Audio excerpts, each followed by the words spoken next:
Bonjour à tous, soyez les bienvenus pour cette nouvelle vidéo, deuxième partie de la réparation de cette alimentation à découpage Delta Electronica. Dans la première partie, j'avais rétabli le fonctionnement de l'alimentation auxiliaire qui fournit les tensions nécessaires au bon fonctionnement de toute la partie contrôle de cette alimentation, mais malheureusement, ça n'avait pas suffi à la réparer. J'avais terminé la vidéo en disant qu'on avait des ordres de commande qui étaient anormalement courte, donc une PWM avec un rapport cyclique a priori anormalement faible, et j'avais émis l'hypothèse que ça pouvait être quelque chose sur la partie puissance qui était en court-circuit et qui déclenchait la protection d'overcurrent de cette alimentation. Mais je me suis complètement trompé et je vais vous montrer assez rapidement pourquoi je me suis trompé, parce que si jamais je viens charger cette alimentation avec un rhéostat qui est ici, et qu'on utilise à l'arrière de cette alimentation, vous voyez qu'on a un terminal de programmation dans ce connecteur D-Sub 9, ou 15 d'ailleurs plutôt. On a également des switches qui sont ici, qui permettent de sélectionner le mode de programmation de l'alimentation. C'est soit programmation interne par les potentiomètres qui sont sur la face avant de la lime, soit à l'aide d'une tension de commande externe.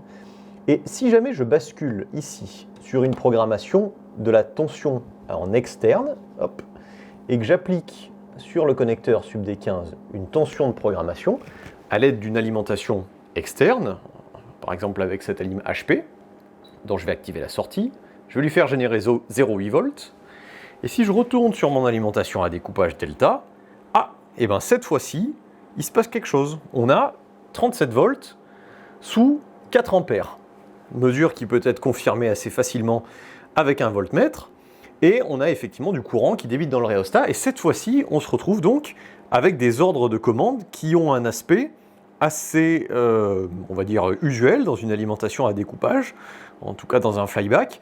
On va avoir la commande des transistors MOS, qui est bien sûr inversée pour chacun des deux interrupteurs, le courant à travers le transformateur, les transfos, et les tensions aux bornes d'un MOS.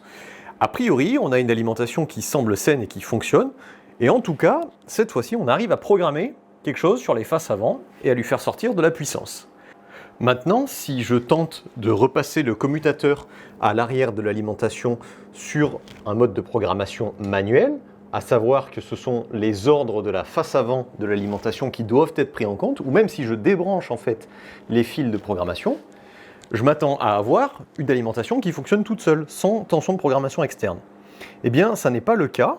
On voit que j'ai beau tourner le potentiomètre de programmation de la tension d'une butée à l'autre, ça ne fait pas du tout évoluer la tension de sortie de l'alimentation.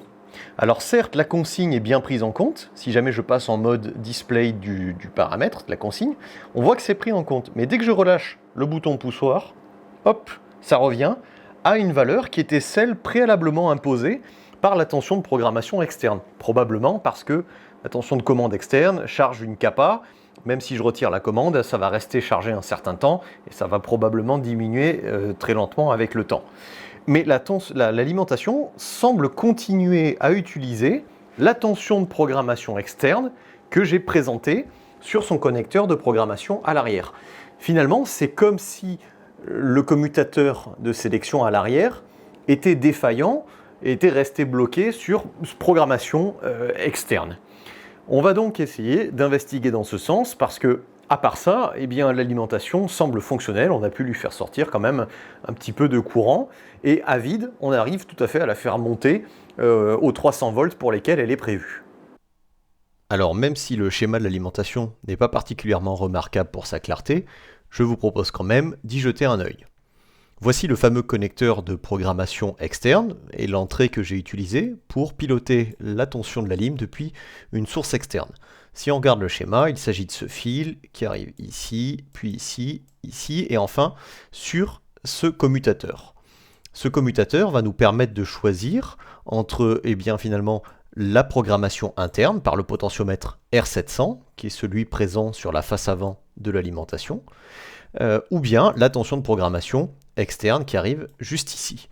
Et cette tension, elle va être envoyée vers la suite, vers le correcteur de l'alimentation, le soustracteur, enfin le régulateur PI. Dans un fonctionnement normal, par programmation interne, on s'attend à prélever la tension du potentiomètre et l'envoyer vers la suite de la circuiterie.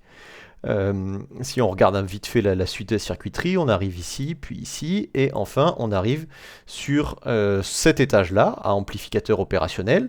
En fait, ça on identifie, c'est un correcteur PI, où on va avoir finalement sur les entrées eh bien, la tension de consigne, notre référence, et on va voir arriver ici eh bien, une fraction de la tension de sortie. Je dis bien une fraction parce que évidemment c'est pas les 300 volts de sortie qui arrivent directement là, on doit passer par potentiellement voilà, ce pont diviseur et qui arrive ici donc notre tension de mesure. Et ça implémente un correcteur PI assez basique et assez simple. Et là, on va vers la suite de la circuiterie et probablement la génération des PWM pour les MOS. Donc ce qu'on va faire pour essayer de comprendre d'où vient le problème, on va instrumenter bien la tension de consigne qu'on présente en entrée de notre correcteur PI. Et on va aller mesurer aussi la tension littéralement aux bornes du commutateur, tension qui est censée être celle du potentiomètre. Et on va faire switcher et on va voir est-ce que dans un cas de figure on a l'externe et est-ce que dans un cas de figure on a l'interne sur l'entrée de notre correcteur PI. Voilà, c'est parti. Alors voilà, l'alimentation est instrumentée avec à la fois la tension qui rentre sur le soustracteur de la boucle de régulation et la tension issue du potentiomètre de réglage de la tension en face avant. Voici ce que ça donne sur l'oscilloscope. On a ici en noir la tension qui rentre dans le soustracteur de la boucle de régulation. Ici, vous voyez que ça vaut 2 volts. C'est normal 2 volts. Enfin, plutôt 1 volt et demi, excusez-moi, 1 volt 56 plutôt. Ça correspond en fait à la tension que j'applique avec ma source externe sur l'entrée de programmation externe. Donc là, pas de souci, c'est normal, mon alimentation est en mode programmation externe. Et en vert, c'est donc la tension image du potentiomètre.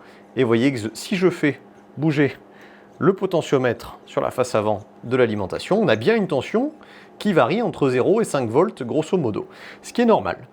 Maintenant, si je repasse l'alimentation en mode manuel ou programmation interne, je m'attends à avoir la tension à l'entrée du soustracteur strictement égale à celle du potentiomètre, puisque c'est juste un switch qui est entre les deux.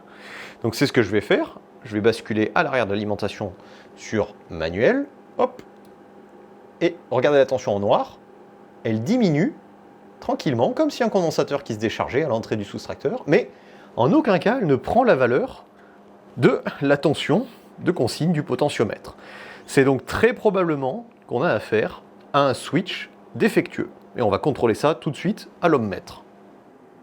Allez, c'est parti. Là, je suis en mode testeur de continuité, avec un côté du multimètre branché sur le centre de l'armature. Je teste ici, normal, je suis en mode programmation externe, il y a bien un contact, je bascule en mode interne, en faisant glisser le switch, et je me mets sur l'autre armature, et vous voyez qu'il n'y a rien.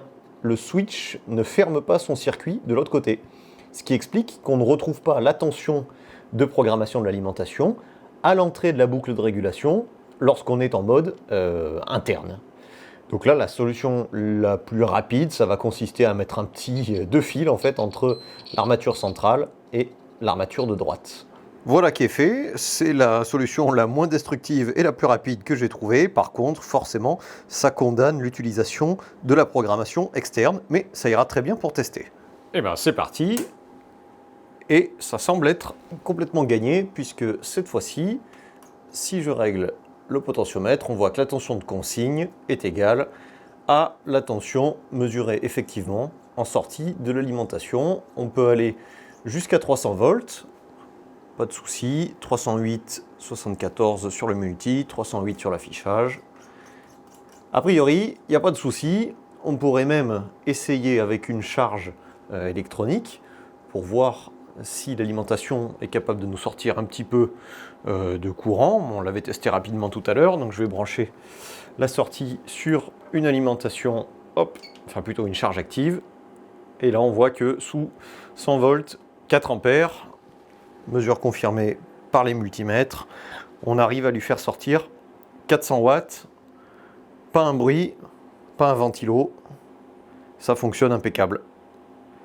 Bon, alors il y a de grandes chances que le shunt que vous voyez ici devienne quelque chose de permanent et que je me contente en fait de condamner physiquement l'accès au port de programmation, au sub D15 à l'arrière de l'alimentation, parce que finalement c'est pas tellement quelque chose que j'utilise souvent, la programmation externe sur les alims.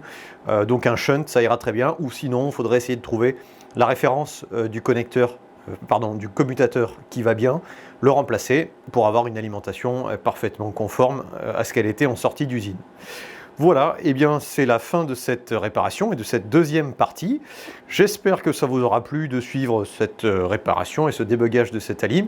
Ce n'était pas des plus compliqués, mais par contre ça fait un super instrument, une alim avec des specs confortables et qui sortent un petit peu de ce que j'ai déjà dans mon labo. Voilà, donc c'est tout gagné. Je vous remercie d'avoir suivi et je vous dis à très bientôt pour une prochaine réparation. Eh, attendez, avant de partir, je vous le donne en mille. Je viens de flinguer ma charge électronique. Eh ouais, en testant la lime derrière, j'ai oublié que ça, c'était limité à 150 volts maximum. Et moi, je suis monté jusqu'à 300. Et je réalise avec douleur qu'ils n'ont rien prévu en fait pour protéger des surtensions.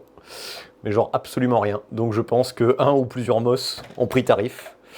Voilà, et ben vous avez le prochain sujet. À plus!